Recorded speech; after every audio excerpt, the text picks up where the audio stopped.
Assalamualaikum warahmatullahi wabarakatuh.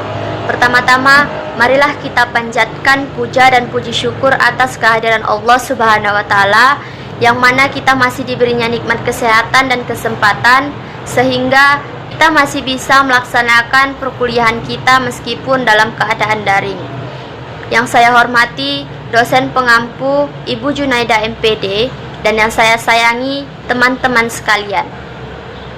Baiklah, kami dari kelompok 8 akan mempresentasikan makalah kami yang berjudul Karangan Ilmiah. Sebelumnya, saya akan memperkenalkan diri terlebih dahulu.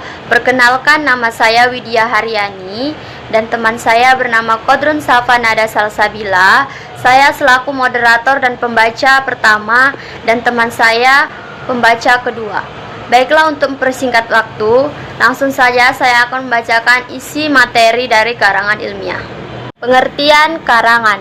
Karangan adalah suatu karya tulis dari kegiatan seseorang untuk mengungkapkan gagasan dan menyampaikan melalui bahasa tulis kepada pembaca untuk dipahami. Secara garis besar, karangan diklasifikasikan menjadi 3, yaitu karangan ilmiah murni, karangan semi-ilmiah atau populer, dan karangan non-ilmiah. Karangan ilmiah murni. Menurut Broto Wijoyo, karangan ilmiah adalah karangan ilmu pengetahuan yang menyajikan fakta dan ditulis menurut metodologi penulisan yang baik dan benar. Karangan ilmiah dapat juga berarti tulisan yang didasari oleh hasil pengamatan, peninjauan, penelitian dalam bidang tertentu, disusun menurut metode tertentu dengan sistematika penulisan yang bersantun, bahasa dan isinya dapat dipertanggungjawabkan kebenarannya atau keilmiahannya. Jadi, karangan ilmiah adalah suatu tulisan yang di dalamnya membahas suatu masalah yang dilakukan berdasarkan penyidikan, pengamatan, pengumpulan data yang dapat dari suatu penelitian, baik penelitian lapangan, tes laboratorium, atau kajian pustaka, dan dalam memaparkan dan menganalisis datanya harus berdasarkan pemikiran ilmiah. Yang dikatakan dengan pemikiran ilmiah dari sini adalah pemikiran yang logis dan empiris. Ciri-ciri karangan ilmiah. Yang pertama yaitu objektif, yang kedua netral, yang ketiga sistematis, yang keempat logis, yang kelima menyajikan fakta, yang keenam yaitu tidak pleonastis, yang ketujuh bahasa yang digunakan adalah ragam formal. Di sini saya akan melanjutkan membahas mengenai jenis-jenis karangan ilmiah. Jenis-jenis karangan ilmiah ini ada 4. Yang pertama, adanya skripsi. Skripsi ini adalah karangan ilmiah yang wajib ditulis oleh mahasiswa sebagai bagian dari persyaratan akhir pendidikan akademisnya. Yang kedua itu ada makalah. Makalah dapat diartikan sebagai karya tulis ilmiah yang berisi hasil penelitian yang dikemas secara ringan namun formal untuk ditampilkan kepada umum. Yang ketiga itu ada tesis. Tesis ini jenis karya ilmiah yang diperuntukkan bagi mahasiswa tingkat strata 2 untuk mendapatkan gelar magister. Tesis ini berisi pernyataan atau teori yang didukung oleh argumen yang dikemukakan dalam karangan. Yang keempat itu ada disertasi. Disertasi ini adalah karya ilmiah yang ditulis untuk memperoleh gelar doktor. Nah, disertasi ini lebih mendalam untuk pembahasan materinya serta memerlukan penelitian yang lebih fokus terhadap objek permasalahannya. Tujuan karangan ilmiah. Yang pertama yaitu mengungkapkan pemikiran dan hasil penelitian dalam bentuk tulisan yang sistematis. Yang kedua yaitu memunculkan etos ilmiah sehingga tidak hanya menjadi konsumen tapi mampu menghasilkan karya. Yang ketiga, membuktikan keahlian dan wawasan yang dimiliki memiliki dalam menyelesaikan masalah. Yang keempat yaitu mampu melatih keterampilan dasar. Manfaat karangan ilmiah yaitu untuk meningkatkan sistematisasi data secara jelas. Yang kedua, mendapatkan kepuasan intelektual. Yang ketiga, mengenal kegiatan pustaka. Yang keempat, mengembangkan keterampilan membaca secara objektif. Yang kelima, melatih untuk mereferensikan bacaan. Yang keenam, memperluas pengetahuan kita. Yang ketujuh, sebagai bahan acuan untuk penelitian berikutnya. Selanjutnya di sini saya akan membahas mengenai karangan semi ilmiah. Karangan semi ilmiah ini biasa disebut dengan ilmiah populer. Nah, karangan ini berbasis pada ilmu pengetahuan dan disajikan dengan metode penulisan yang benar.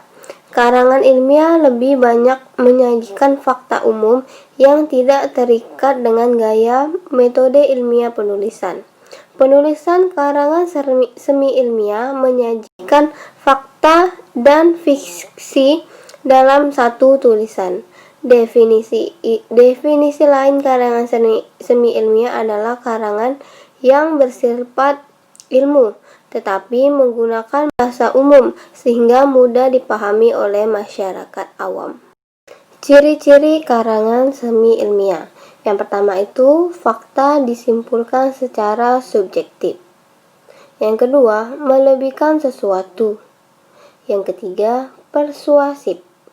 Yang keempat, gaya bahasa formal dan populer. Yang kelima, usulannya bersifat argumentatif. Yang keenam, ditulis berdasarkan fakta secara pribadi penulisnya. Jenis-jenis karangan semi ilmiah. Yang pertama ada artikel. Artikel ini karangan yang faktual, dibuat secara lengkap dan ketentuan jumlah kata dan dibuat untuk dipublikasikan melalui media massa yang bertujuan untuk menyampaikan pendapat atau fakta yang bersifat menghibur atau meyakinkan dan atau mendidik. Yang kedua ada editorial.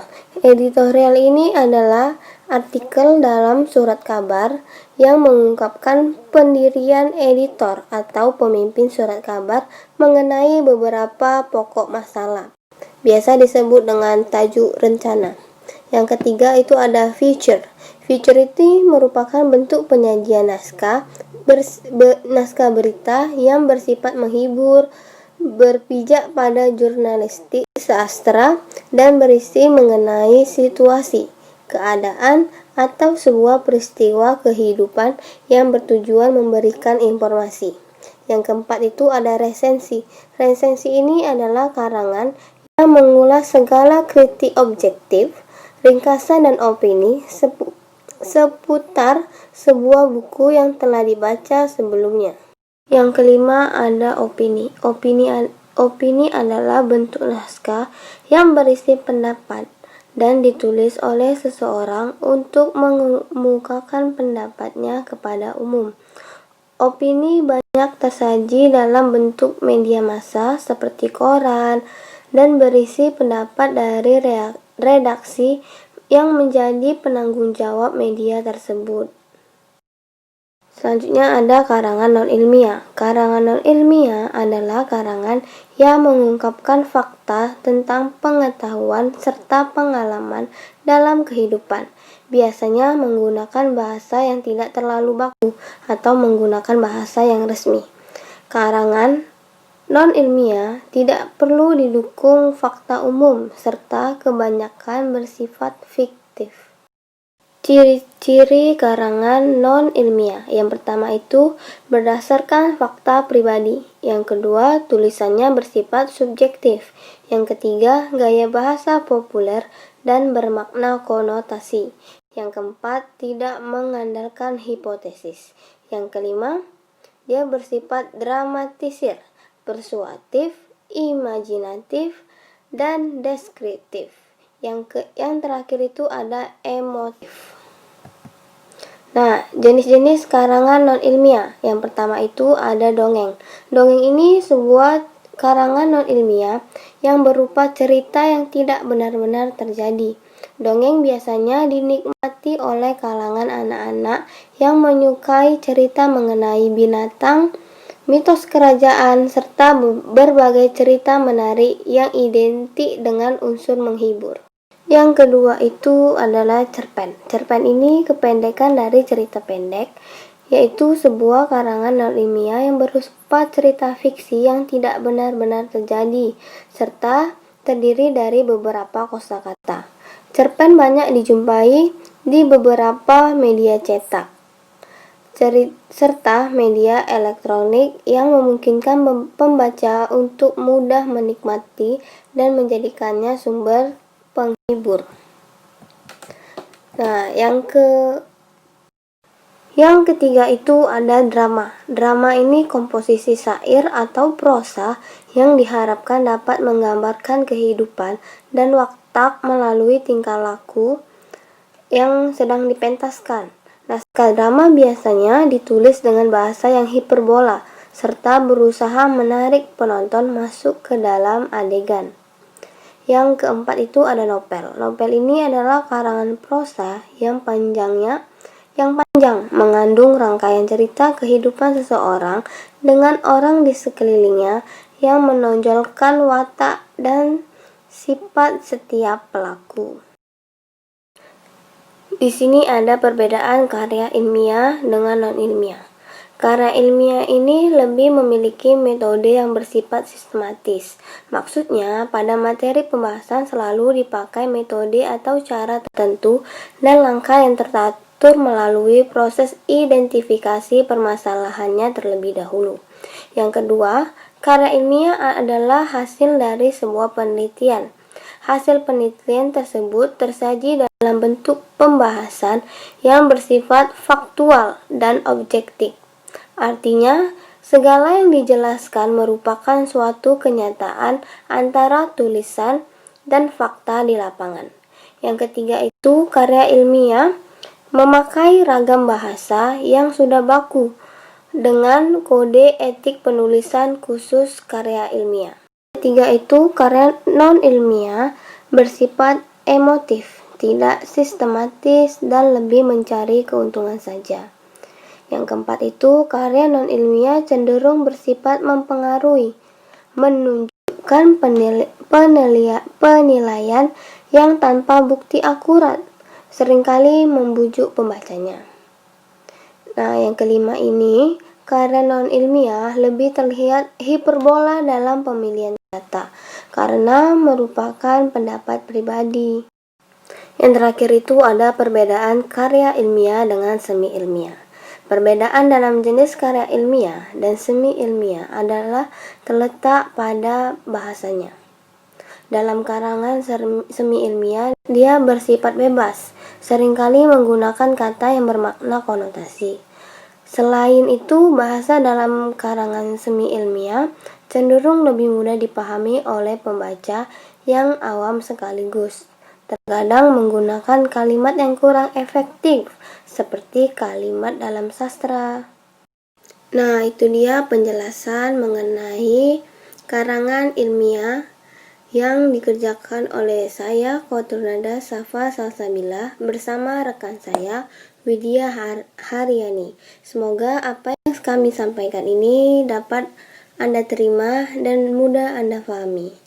Sekian dari kami. Wassalamualaikum warahmatullahi wabarakatuh.